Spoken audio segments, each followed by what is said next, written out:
오늘 본문의 말씀은 아내에게 주는 말씀입니다. 남편에게 주는 말씀입니다. 또 이웃들에게 어떻게 대해야 될 것을 말씀해 주고 있습니다. 오늘은 이 시간은 아내와 남편에게 주는 말씀을 여러분들과 같이 나누고자 합니다. 오늘 1절부터 6절까지의 말씀에 보면은 아내에게 주는 말씀입니다. 아내에게 주는 말씀은요, 전제되는 조건이 있습니다.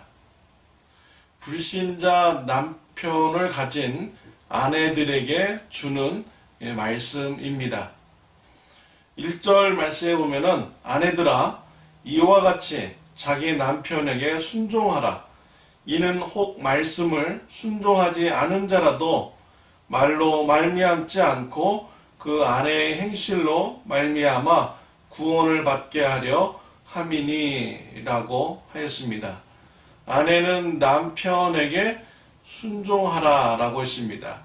불신자 남편일지라도 순종하라고 하였습니다. 불신자 남편에게 순종함으로써 불신자 남편을 구원의 길로 인도하라는 것입니다. 순종의 삶, 2절에 나옵니다. 너희의 두려워하며 정결한 행실을 봄이라 라고 했습니다. 아내가 남편에게 순종함으로써 남편이 아내의 그런 정결한 행동을 보고 도전을 받아서 구원의 길을 바라보도록 하기 위한 것입니다. 또한 아내는 도덕적으로도 정결한 삶을 살아야 됩니다.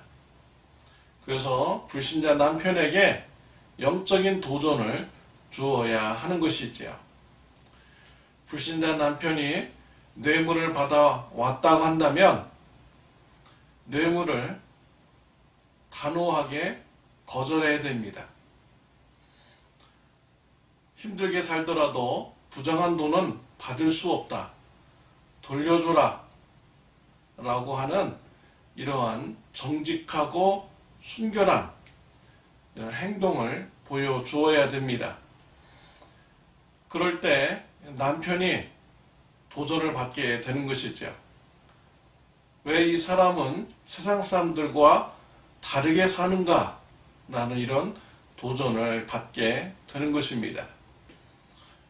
또 3절과 4절에 보면 너의 단장은 머리를 꾸미고 금을 차고 아름다운 옷을 입는 외모로 하지 말고 오직 마음에 숨은 사람을 온유하고 안정한 심령에 썩지 아니할 것으로 하라. 이는 하나님 앞에 값진 것이니라 라고 했습니다. 사도 베드로 시대에는요, 여성의 인권이 아주 낮았습니다. 남성 위주의 그런 사회였죠. 그래서 남성들이 여자를 버리는 경우가 있습니다. 여자들은 생존을 위해서 외모에 신경을 많이 썼습니다. 사도 베드로는 오늘 말씀을 통하여서 외적인 생존을 위해서 외적인 외모를 신경 쓰는 것보다 내적인 사람을 위해서 더 신경을 써야 된다라고 말씀을 주고 있습니다. 내적 사람이 온유하고 안정한 심령을 가지는 하나님 앞에 가치가 있는 이런 심령이 되도록 노력하라라고 말씀을 주시고 있습니다.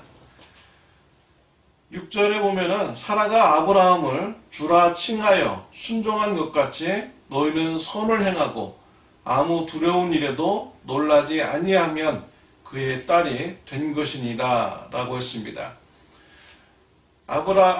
사도 베드로는 아브라함의 아내 사라를 모범적인 아내로 제시하고 있습니다. 사라는 아브라함을 주라라고 이렇게 불렀다라는 것입니다. 이 말씀은 창세기 18장 12절에 나옵니다. 사라가 속으로 웃고 이르되 내가 노쇠하였고 내 주인도 늙었으니 내게 무슨 즐거움이 있으리요? 라고 하였습니다. 이 말을 한 배경은요, 아브라함이 나그네를 정성껏 대접합니다. 나그네가 아브라함에게 내년 이맘때쯤에 아들이 생길 것이다 라고 말씀해 줍니다. 나그네인 줄 알았는데 하나님이신 것이죠. 하나님께서 아들을 약속하여 주신 것입니다. 이 말을 사라가 몰래 듣게 된 것입니다.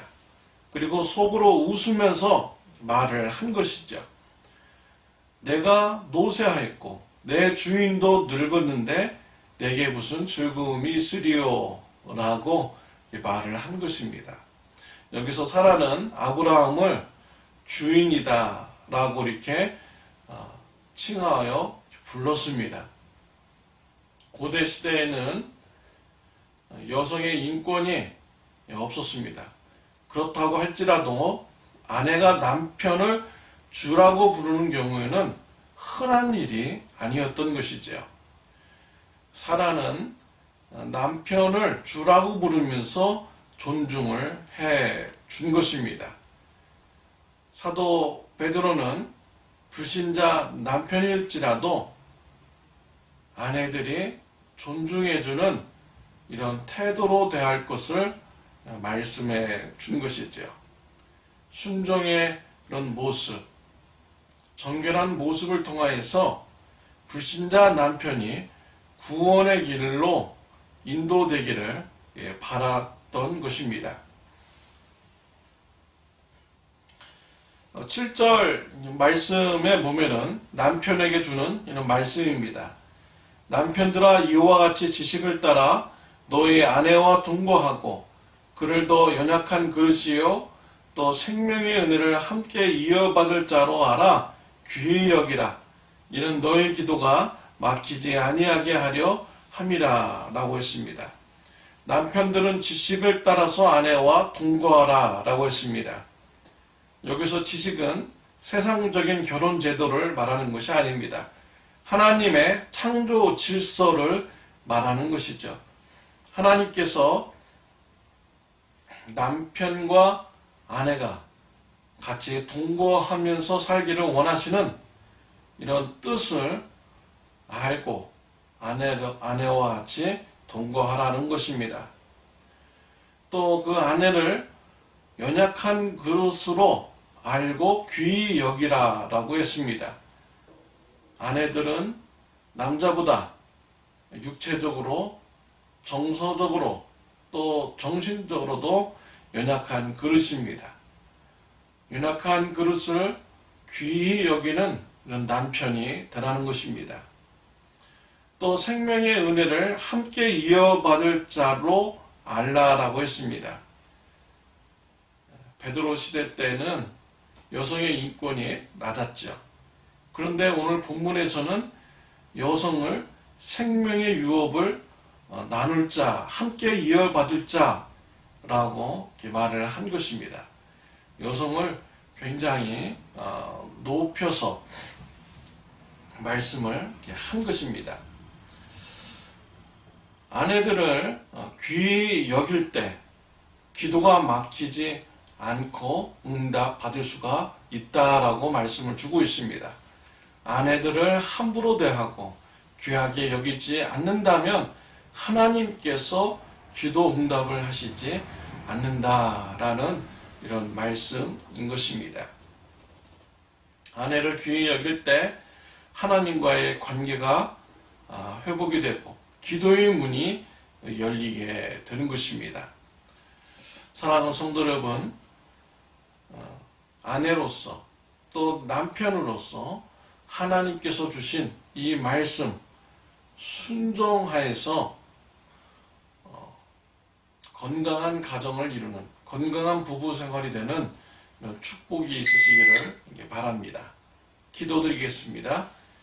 하나님 아버지, 감사합니다. 남편들에게, 아내들에게 주는 말씀을 주심을 감사합니다. 아내들은 남편에게 순종하는 모범적인 행동을 통하여서 불신자 남편을 구원의 길로 잘 인도하는 귀한 축복이 있게 하여 주옵소서. 또한 남편들은 아내를 연약한 그릇으로 알고 생명의 유업을 나눌 자로 알고 귀히 여기게 하여 주옵소서. 아내를 귀히 여김으로써 기도 응답을 받는 축복이 있게 하여 주옵소서. 예수님의 이름으로 기도드렸습니다. 아멘.